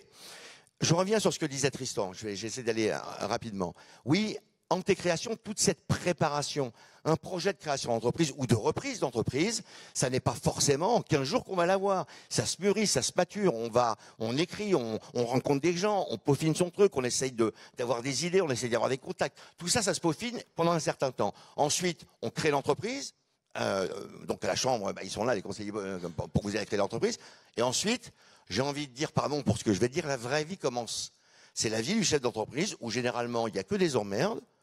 Parce que quand vous aurez les salariés, il faut surtout leur dire que c'est grâce à eux que ça marche. Gardez ça en tête, c'est comme ça que ça marche mieux quand même. Parce que si vous pensez que les emmerdes c'est pour eux et que vous avez toujours raison en tant que boss, ça marche absolument jamais. Juste une incise, je fais partager cette formule formidable que nous a sorti un patron de PME. Il a dit « Mon boulot de dirigeant d'entreprise, c'est d'être un absorbeur d'angoisse et un générateur d'enthousiasme. » Je ne me lasse jamais de la répéter parce que je pense que tout est dit. Voilà. Et vous pouvez le partager absolument, à partir de vos expériences. Absolument. Ensuite, c'est tout le développement, la progression de l'entreprise. Et là, il y a différentes étapes. Il y a des gens qui peuvent vous accompagner. Bien sûr, les chambres, tu parlais de l'IME, de l'Institut du Monteur Entrepreneurial, dispositif unique en France, créé par une chambre de commerce. Quand j'ai ramené le concept du mentorat pour entrepreneurs en France il y a 12 ans, focalisé sur les entreprises à très fort potentiel de croissance, ce qui va intéresser demain Charline, faire plusieurs millions d'euros de chiffre d'affaires. Et nous connaissons certaines personnes qui, entre 2009 et 2015, sont passées de 3 millions, parce qu'il y a un minimum, voilà, il y a un minimum, à 100 millions d'euros ou 70 millions d'euros avec 250 ou 1300 salariés. C'est des démarches, mais tout ce qui est important, c'est cette chaîne d'accompagnement. Oui, il y a beaucoup de réseaux. Je ne pense pas qu'il y ait trop de réseaux. Ils ont leur vocation. Et puis, quand c'est comme quand vous allez dans une boutique, il y a le fit, il n'y a pas le fit. Voilà, c'est... ensuite, il y a des endroits où où les gens sont plus, non pas mieux reçus, mais où il y a une écoute particulière. Et il y a autant de réseaux qu'il peut y avoir de types de profils. C'est ça qu'il faut regarder. Qui on est, c'est quoi notre projet, et quel réseau peut répondre à ma problématique, ou en tout cas l'univers dans lequel je me trouve. Au passage, une petite séquence de promo pour nos amis qui ont la gestion du site de l'agence France Entrepreneur, où il y a un onglet formidable qui s'appelle « Qui peut m'aider ?» Allez-y, posez vos questions, là aussi. Et croyez-moi. Et on y retrouve bien sûr les chambres de commerce, mais les chambres de métier pour ceux qui sont sur un truc de métier, les réseaux d'accompagnement qui ont été cités, qui font un travail remarquable. On peut tous s'améliorer, toujours s'améliorer, mais qui font un travail remarquable. Ce qui est important, c'est qu'on travaille dans cette chaîne d'accompagnement, parce que tous ces réseaux, nous ne sommes là que pour vous. Voilà. Alors quand je dis pour vous, c'est pour vous, oui, mais c'est surtout pour le développement économique de notre pays et de créer, effectivement, je crois que c'est toi, Charline, tout à l'heure, sur l'entrepreneuriat des jeunes, il y a 10 ans, quand on a fondé le MoveJ, sur 3 fondamentaux que nous partageons toujours. La première ressource naturelle d'un pays, c'est sa jeune génération. Je crois qu'ils l'ont démontré. La deuxième conviction, c'est pour une France, pour une nation au cœur du monde, il faut une jeunesse qui bâtit son avenir. Ça veut dire tout va pas arriver tout seul, donc il faut que tu te bouges. Ils prouvent tous les jours qu'ils bougent. Et ensuite, c'est créer ou reprendre une entreprise pendant ou dès la fin de ses études, qu'on ait un CAP ou un Bac+5, toutes disciplines confondues, est un vrai choix de vie personnel et professionnel. Mais il y a 10 ans, ça va faire 10 ans, on ne parlait pas beaucoup d'entrepreneuriat des jeunes. Il y a 12 ans, on ne parlait pas beaucoup d'accompagner dans le mentorat. Le mentorat, je reprends ce que tu disais tout à l'heure, c'est une relation qui est très particulière. Elle a eu le mentor ne donne pas, il n'a pas de réponse, il n'a que des questions. C'est un don de sa personne, il ne transmet pas son expérience, parce qu'une expérience ne se transmet pas. On transmet un savoir-faire, un savoir technique. On partage une expérience. Donc ça permet d'accoucher, en fait. Ça permet d'accoucher. C'est de la maïotique, oui, et on amène l'autre, le mentoré, à se poser les bonnes questions. Et la meilleure chose à faire, c'est que, parce que quand on pose les bonnes questions, la moitié de la réponse se trouve chez le mentoré. Et c'est lui qui va l'apporter, c'est lui qui décide. Ils se choisissent, le mentoré et le mentoré. Et c'est une relation différente du coaching, du conseil, qui est nécessaire, il en faut. Je ferme, je m'arrête, mais là, le sujet est tellement... Non, mais je sais bien, voilà. Mais sur le sujet, avec un panel comme vous, on pourrait tenir 2 jours. Et surtout une relation très différente aussi avec un actionnaire. Parce qu'on ne va pas forcément être aussi ouvert avec son actionnaire qu'on peut l'être avec un mentor. Il nous reste 10 minutes, les amis, et je voudrais tout de même qu'on retourne vers nos jeunes entrepreneurs. Vous aurez bien sûr un dernier mot, chers amis, pour partager encore maintenant vos rêves de croissance. Voilà. Vous avez l'envie, ça vous nous l'avez prouvé. Vous avez la résilience, vous nous l'avez prouvé aussi. Et maintenant, c'est pour aller conquérir quoi? Même pas peur. Des entrepreneurs qui veulent changer le monde. Votre petit changement de monde, le prochain sur lequel vous travaillez, quel est-il? Les unes, les uns et les autres. Allez, Olivier, vous avez le micro devant vous, vous êtes au bout de la file. Commencez. Allez. Ben moi, c'est pas un projet juste avec Lumento, puisque au contraire, on a le droit d'avoir plusieurs vies. Hein, voilà, c'est ce qu'on disait avec Charlie il y a quelques minutes. Mais il est né de là aujourd'hui avec quelques freelances avec qui on travaille et d'autres, puisqu'on veut attirer aussi vers nous, créer en fait un écosystème renouvelé. On a envie d'inventer le bureau de demain. Puisque ça change. Il y a du travail. Hein. Il y a du travail. Et avec quelques amis, on s'est mis en tête depuis un an de bosser justement en prenant notre temps, en créant un business qui soit viable, mais qui soit ouvert sur la rue, donc qui participe à l'attractivité de la vie locale, qui soit aussi artistique, mais qui ne soit pas que subventionné. Donc on porte avec plusieurs amis ce projet projet qui aujourd'hui a le nom de code Home, comme la maison, qui regroupe finalement un espace privé de bureaux partagés avec uniquement des gens qui travaillent autour de l'image. Premier espace. Deuxième espace, un espace de galerie, d'exposition, d'activité, de formation qui est vraiment en lien direct avec le public, et un troisième espace qui est un espace de restauration. Et c'est un espace finalement que nous on crée petit à petit, brique par brique, comme le bureau qui n'existe pas aujourd'hui, mais qui sera le bureau de demain, parce que tous les freelances qui travaillent chez eux dans leur petite chambre sont amenés à être beaucoup plus forts en se regroupant. Je vois l'œil qui frise de mon confrère de Melty, ça c'est fait pour vous, hein, mon cher C'est pas Jérémy. mal, c'est pas mal. Guillaume. Guillaume, oui, où se trouvera le petit mardi à la fin de l'année prochaine? Fin d'année prochaine, donc Ouais. là, Fin de cette année au moins, voilà. Non, bon, déjà l'idée c'est qu'on aimerait étendre le petit mardi sur toute la francophonie, donc que ce soit la Belgique, Suisse, Luxembourg, en passant par le Canada. Et donc ça, logiquement, dans nos plans, c'est d'ici 2020. Et puis ensuite, on travaille sur d'autres projets, notamment sur un gros projet qui ne dépendra pas uniquement du petit mardi, mais aussi avec un autre nom, et qui sera sur un autre domaine, et qui sera sur les conférences, avec un concept de conférence qu'on est en train de mettre au point, et où concrètement la jeunesse aura sa place, mais aussi pas uniquement la jeunesse. Et l'idée, c'est de confronter des générations avec beaucoup d'idées, beaucoup de changements et beaucoup de choses. Génération serial entrepreneur, hein, ils sont toujours plus stupéfiants, nos jeunes amis philippines, à part l'objectif de rentabilité, mais qui n'est pas accessoire, effectivement. Oui, non, c'est pas l'objectif premier, mais c'est sûr que c'est toujours mieux. J'ai aucune idée de où sera New School dans 2 mois ou dans 5 ans. En tout cas, moi, d'un point de vue personnel et peut-être avec New School, l'idée c'est de peut-être pas réinventer l'éducation, parce que là je serais pas assez modeste. Même pas peur. Mais, hein. Ouais, mais C'est du travail aussi, ma chère. hein. En tout cas, c'est ça. Mais en tout cas, mon rêve ultime, ce serait d'aider à ce que l'éducation s'affirme dans le monde d'aujourd'hui, dans le 21e siècle. Et il y a beaucoup de boulot. Et pourtant, je crois que c'est un travail tout à fait formidable. Il y a beaucoup à faire. Anne-Christelle, vous avez déjà beaucoup d'utilisateurs. Je crois que c'est 120 000, je crois que c'est ça. Oui, 120 000. Quels sont vos rêves pour BIM?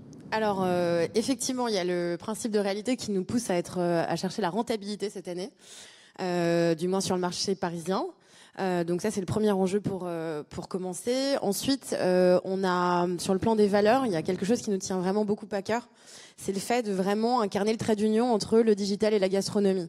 Donc offrir aux restaurateurs les armes nécessaires pour tirer profit au maximum des outils digitaux, sans être victime justement ni des faux avis en ligne, comme c'est très souvent le cas, ni d'autres pratique qui consiste à leur faire pression pour les obliger à faire des promotions. Qui dit promotion dit baisse des marges, qui dit baisse des marges dit baisse de la qualité, et dit beaucoup de turnover sur la scène gastronomique. Donc sur le plan des valeurs, c'est vraiment revendiquer ce rôle d'accompagnateur dans la transformation digitale des restaurants. C'est aussi être fier de notre origine française, puisque entre le digital et la gastronomie, je pense qu'on a quand même beaucoup de choses à faire valoir à travers le monde. Donc on est en train de multiplier les alliances stratégiques avec les autres acteurs de l'écosystème de la food tech française. Elle est foisonnante, au passage, cette food tech. Oui, tout à fait.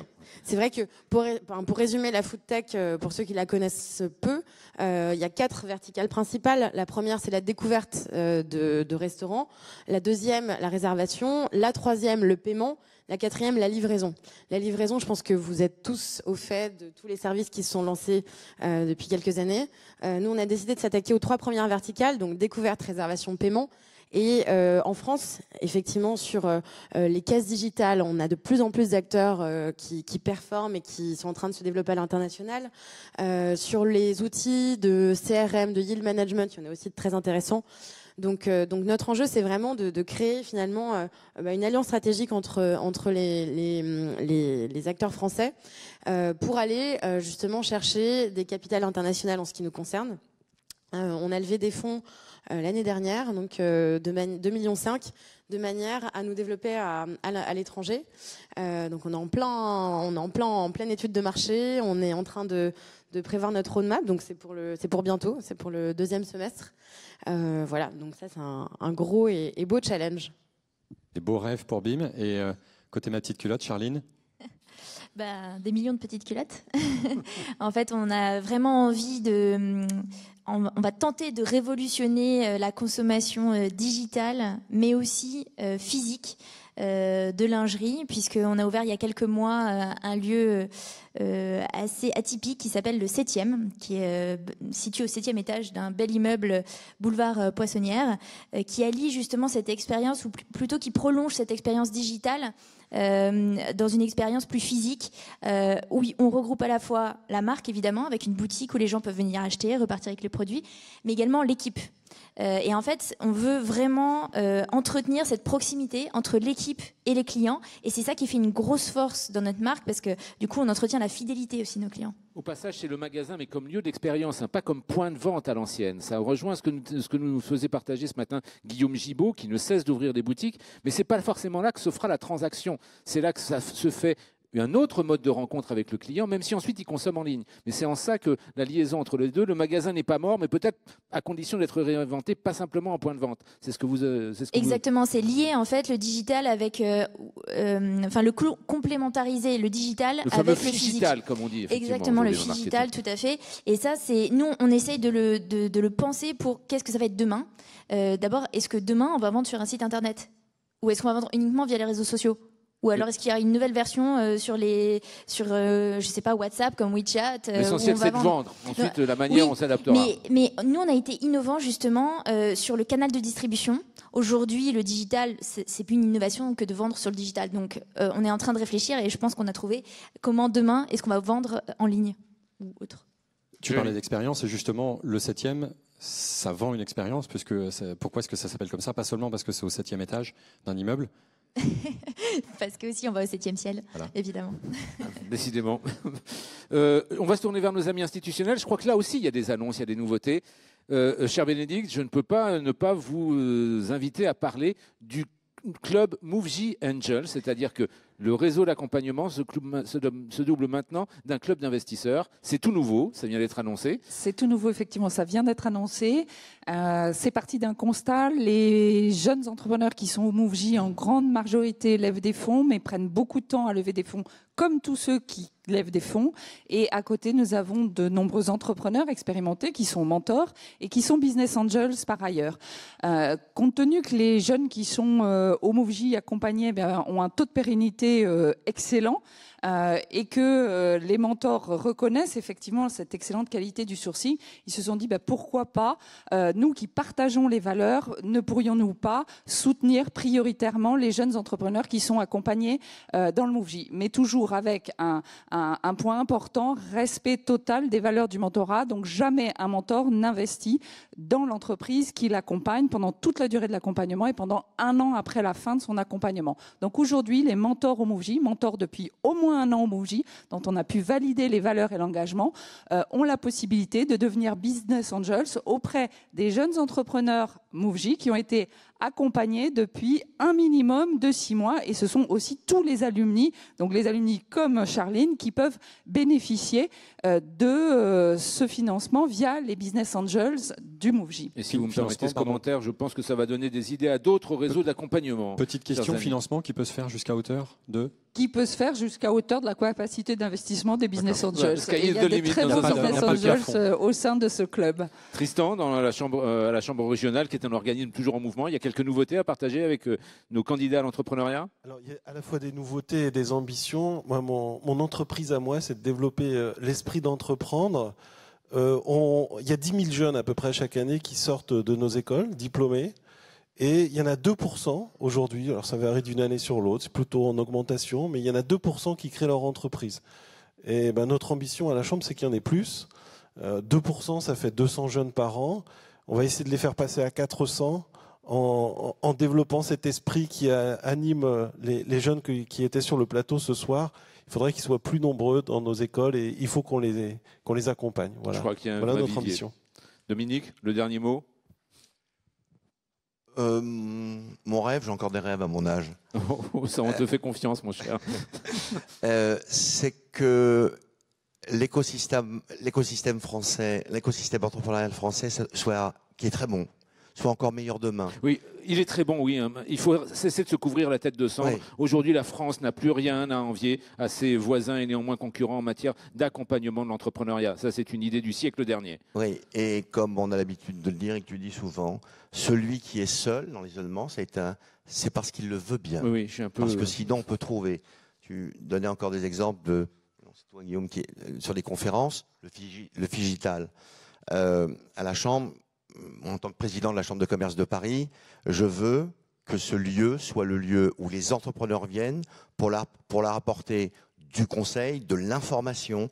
Sur les fonds, par exemple, j'ai fait venir la responsable développement économique de la région qui apporte des solutions financières, des relations pour les chefs d'entreprise qui sont déjà, qui existent depuis longtemps, avec le médiateur du crédit, le médiateur interentreprise. On vient de faire des choses sur la cybersécurité et sur l'intelligence économique, qui sont des sujets qu'on voit pas partout facilement. Apporter des TPE, PME et start-up. Il faut pas casser et compartimenter les gens. J'étais très fier de faire ça. On a monté une opération avec Second Souffle, le portail du rebond, 60 000 rebonds sur l'échec. Moi, j'ai souhaité qu'on travaille sur parce que c'est super de créer des boîtes. Le frein à la création, c'est encore, si je me plante, c'est l'horreur. Et donc, il faut travailler, parce que c'est super beau de dire, ouais, pas peur de l'échec, ok. Je pense qu'il faut travailler autrement. Il faut travailler et bien s'occuper des gens qui ont tenté et qui n'ont pas réussi.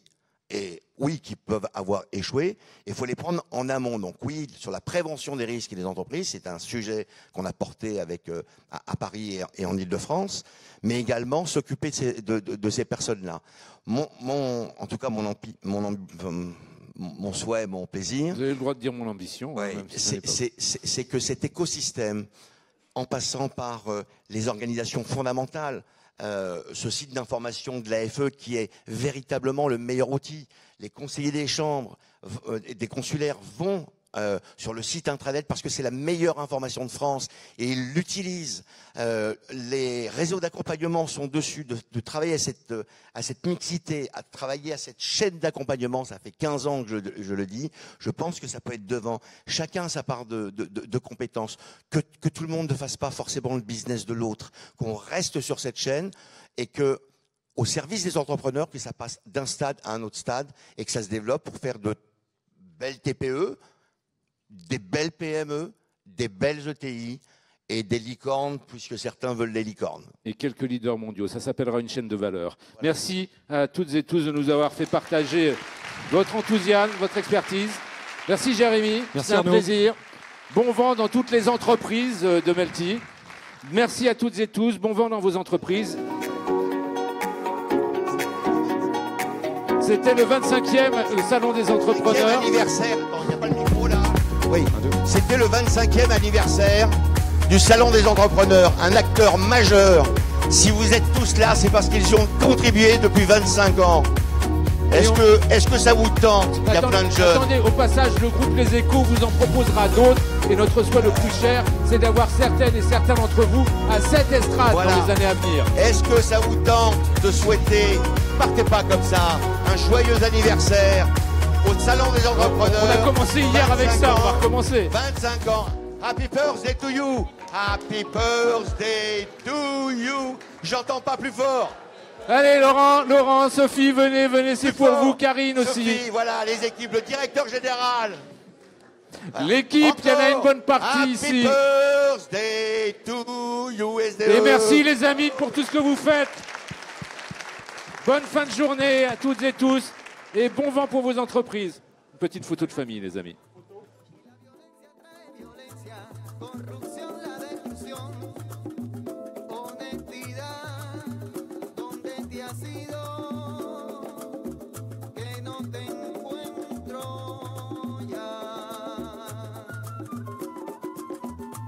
Ven, ven, ven, ven, ven, ven.